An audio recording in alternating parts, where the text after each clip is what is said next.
Om Jananim Sharadam Devim Ramakrishnam Jagadgurum Padapadme Tayo Shritva Pranamami Murmuhu.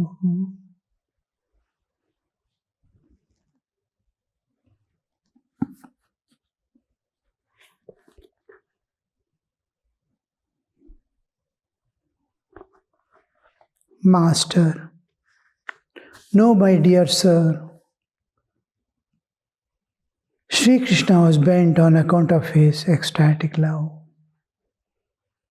Sri Ramakrishna asks, when other introduces Bankim for the first time to Master, he hears his name Bankim.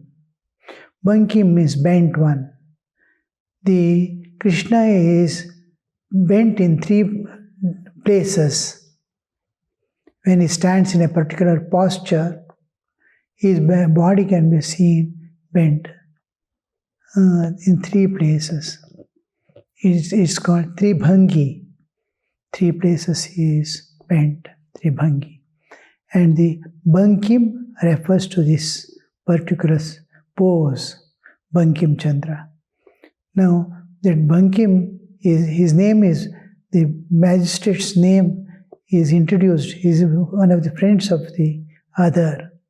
When he introduces, he asks, he is a great poet and has written many of the books on religious and social needs of India. And he introduces, then Sri Ramakrishna asks him, why are you bent? He says, why sir? Boots are responsible for it. The kicks of the white masters have bent me. Master, Sri Ramakrishna is telling, no, my dear. No, my dear sir. Sri Krishna was bent on account of his ecstatic love. See, the nature of man is somewhere. He is doing so much of work, duties and all that. Service constantly.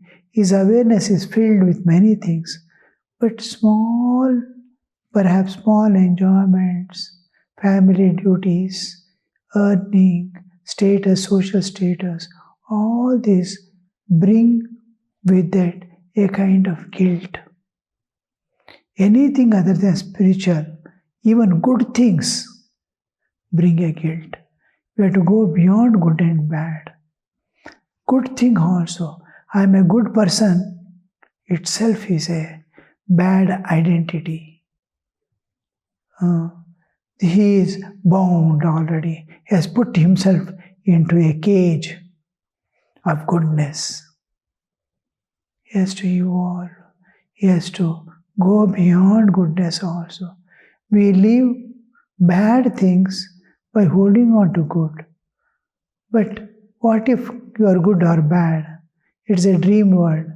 Suppose you are a thief in the dream, or if you are a owner, doesn't matter.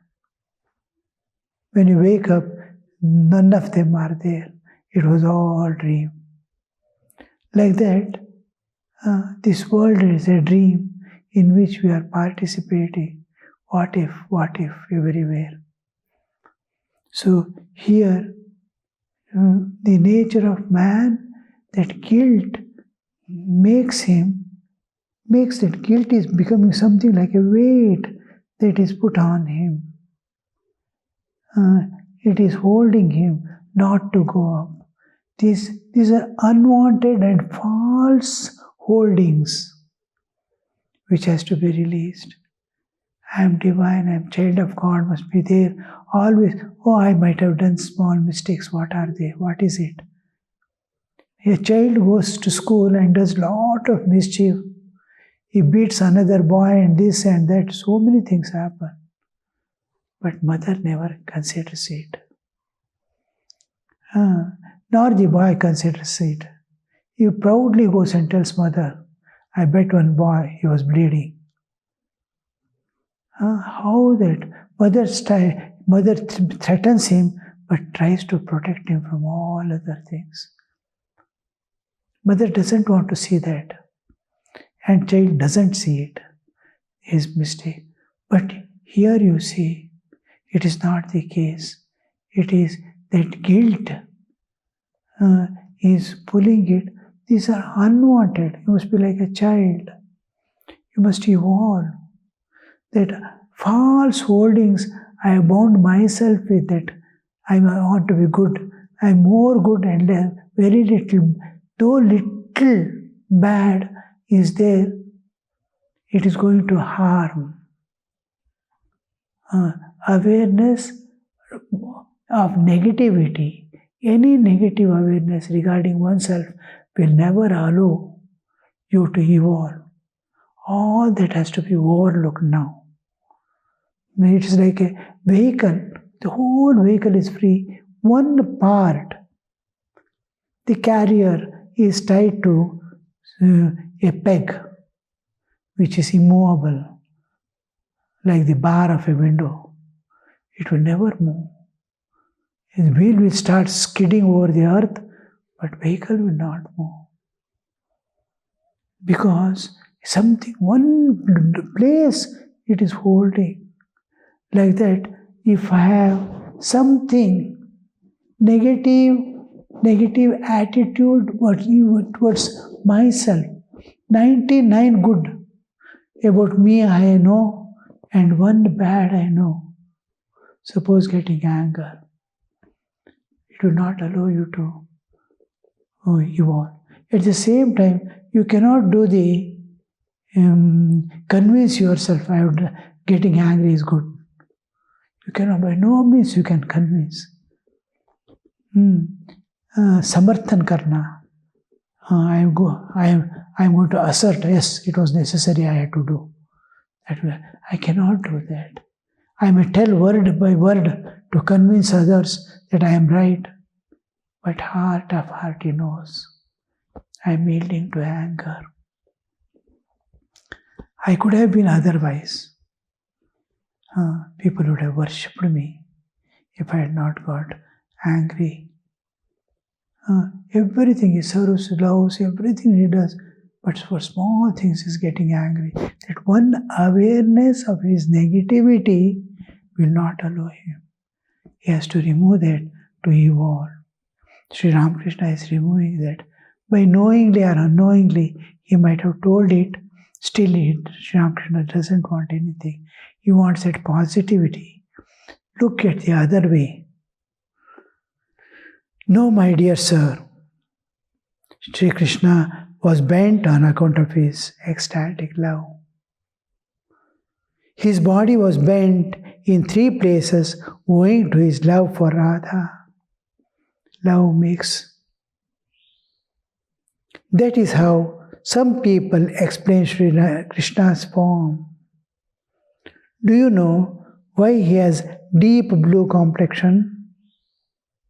And why he is such a small stature?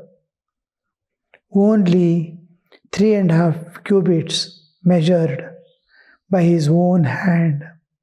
1 cubit is 1 arm length, means forearm length is 1 cubit. So 1 cubit, 1.5 feet. 3.5 cubit is 1.5 into 3 plus half. 4.5 plus half, around 5 feet. Such a usual human stature is called 3.5 cubit, man's length, average man's length.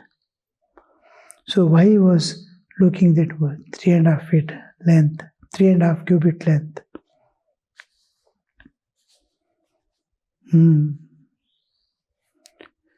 God looks so as long as he is seen from a distance. Because we are seeing him far from, we have not entered into him and seen. I will read again the previous line. And why is he such a small? Do you know? Still behind. Do you know why he has a deep blue complexion? One is deep blue complexion. Why? And why is he of such small stature? Only 3.5 cubit measured by his own hand. God looks so as long as he is seen from a distance. Because you're seeing from a distance. Distance means heart is not united, mind is not united, eyes are seeing him. So the water of the ocean looks blue from afar. But if you go nearer and the ocean and take the water in your hand, you see is no longer blue. Sky looks blue. Go nearer, it is not blue.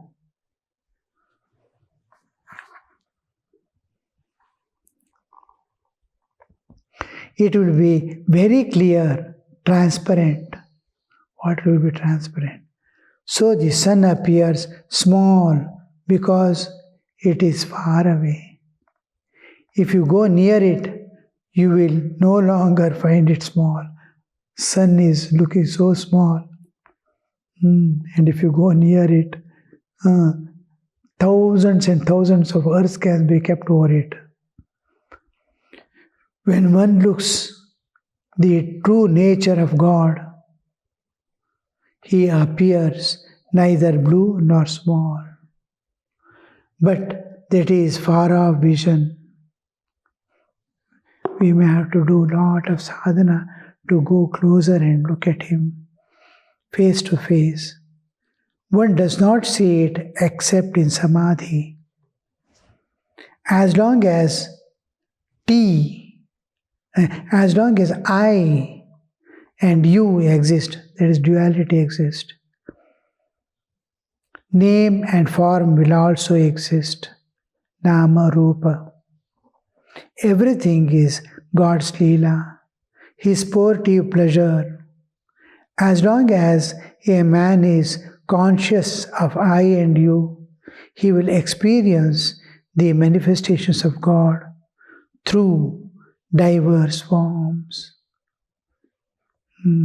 His first meeting with Bankim, and he has filled him of the transcendental aspect of existence. Krishna also does the same thing. Bhagavad Gita, when Arjuna appears with all strength to fight, he sees his attachment, deep attachment for the world, for his own kith and king, makes him weep. He doesn't want to fight, he doesn't want to run away. Whole kith and king, whole family will be destroyed, he knows. That attachment is emerging out. When Bankim says, the boots of the white people are hitting, at that time, the thing we can clearly see that something is deep inside, something is bothering him.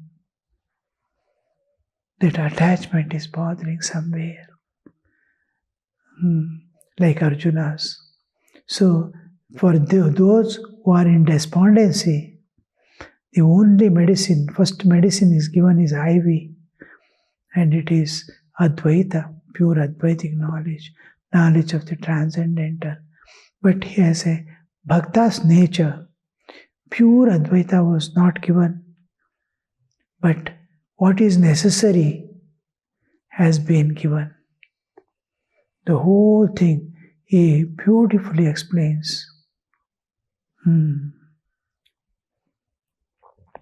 Shri Krishna is Purusha. Srimati, referring to Radha, is his Shakti, the primal power, his own power. Just like you and your power. You can talk, you can walk, you can move. All these are your powers. You can think, you can write, you can independently create something. All these are your powers. You and your power. Like same Krishna and his Krishna's power. Now your power manifests as action. Krishna's power has manifested, a particular aspect of his power has manifested as Radha. When you are running, we can see your energy is making you. Energy is running. Your energy is making the body move. So, like that, your power is manifesting as movements and actions. And Krishna's power is also making the whole world move, but here it has appeared as Radha, his own one of the powers, Alhadini Shakti, which gives great spiritual contentment and fulfillment, bliss, expression of bliss. It expresses. Bliss is expressing in various ways. The bliss is experienced here as Radha. His Shakti, the primal power. The two are Purusha and Prakriti. Here we don't bring the male and female principles. It is not because of the gender. Gender reference is not there. Existential reference. Two eternal things exist. One is the Chaitanya and one is its own Chit Shakti. Chit Shakti manifests the whole universe. Universe consists of three powers, three Shaktis manifesting. One is the Sattva Guna, from which the Pancha Jnanendriya and Buddhi Manas emerge. Rajas, from which the movements, Sattva, Raja. The Sattva is cognition. So senses and Buddhi and mind, cognition. And then Rajas is movement. Pancha Karmendriya and Pancha Prana, energies. And Karmendriyas, organ of action. And rest is Tamas. Tamas is all matter, including our body. Matter, wherever you see, it is Tamas.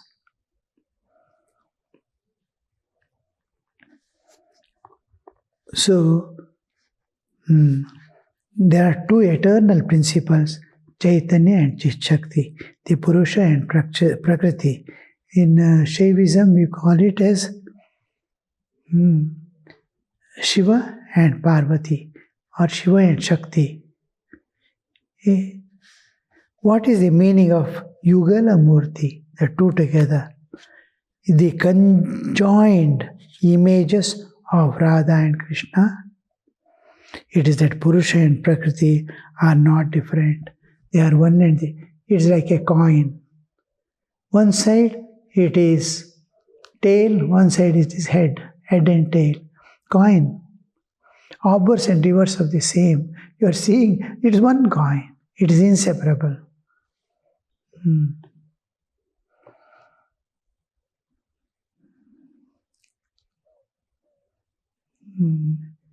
In offices and all, sometimes we write or get things printed, and after reading its purpose is over. It will be one side printing is over, other side it is blank paper. When letters come from outside, it is on one side, other side is blank.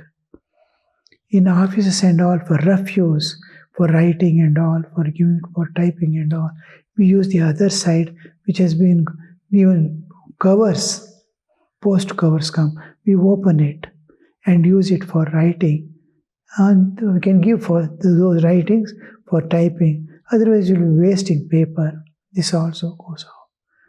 So those papers are called one-sided paper. First time when I heard one-sided, how does one-sided paper is there? Paper always has two sides. one-sided paper. There cannot be one-sided paper. Paper has two sides. One side is used, that's all. Usually we use the term one-sided paper. Like that, coin cannot be one-sided. Coin is always two-sided. One is head and other is tail. Like that, the existence has always two sides. One is Chaitanya, one is Shakti. Everything you have, your existence, you have your power within you as yourself. Your Shakti's powers are not different from you. You have power to walk, it is not different from you. You have power to see, it is not different from you. It is one with you. All your powers are one with you. Like that, Chit-Shakti and Chaitanya are one. Shiva and Shakti are one. For understanding, fire and its power to burn are one. But where we give importance is, weightage is that we call it Shakti or Shiva.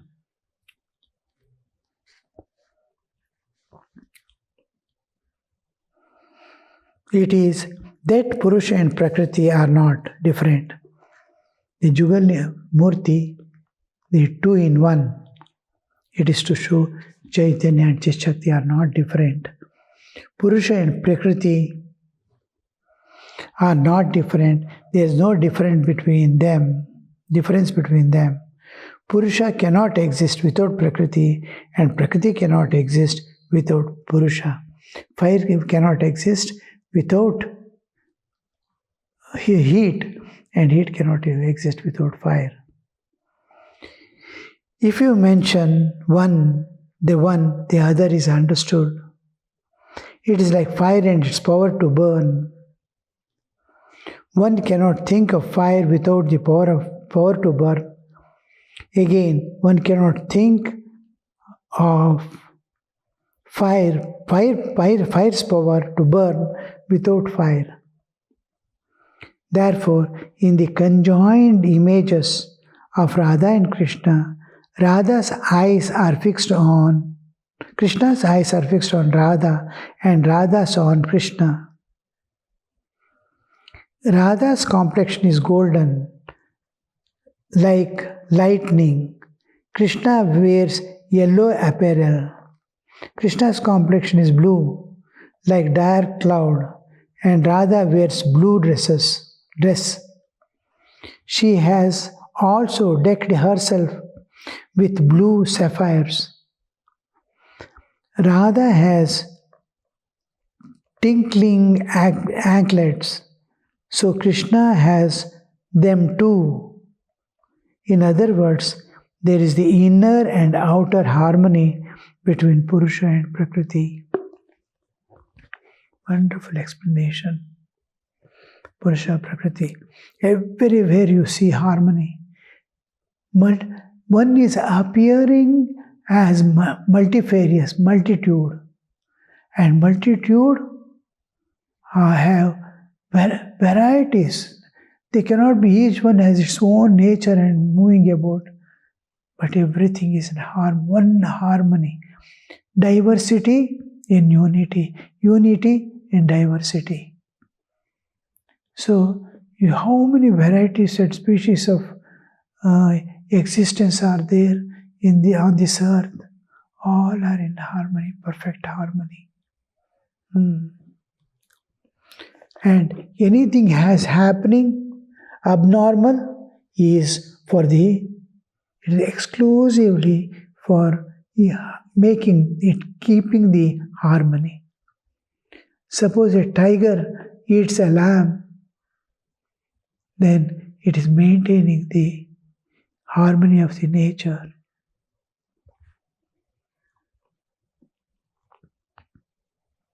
Sri Ramakrishna finished these words. Bankim and his friends began to whisper in English. Master, smiling to Bankim and others. Well, gentlemen, he is using the term gentlemen.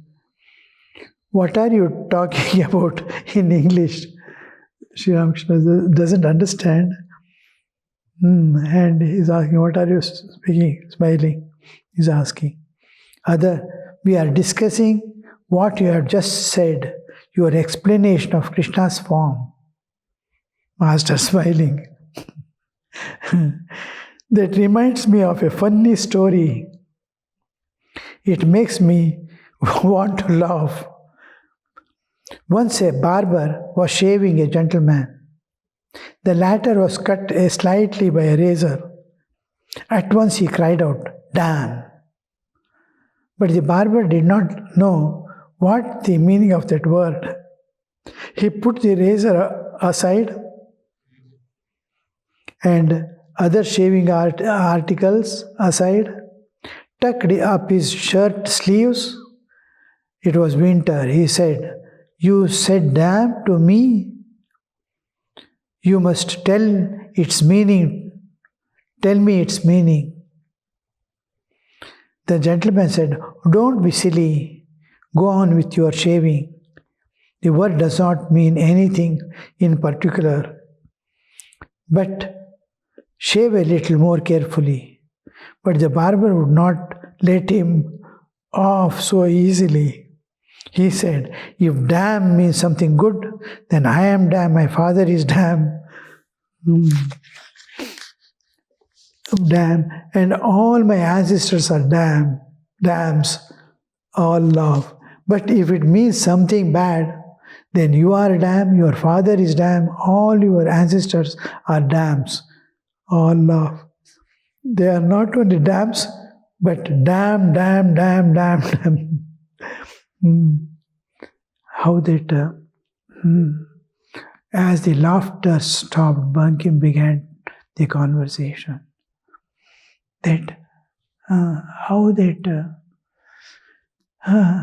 See, some people who are called Puritans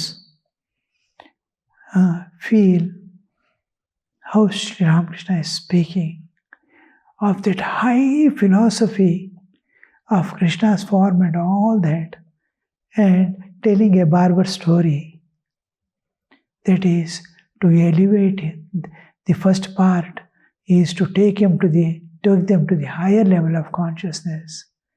This is for uniting and making deeper and intimate relationship. These things, small laughter and humor, in between, binds the souls together. Laughter is a thing. Making excessive jokes need not be there. It will become this. It dilutes the spirit. Otherwise, these things will make them intimate with each other and keep united. It's an important part of the life. Om Shanti Shanti Shanti Harihi Om Tat Sat Shri Ramakrishna Arpanamastu.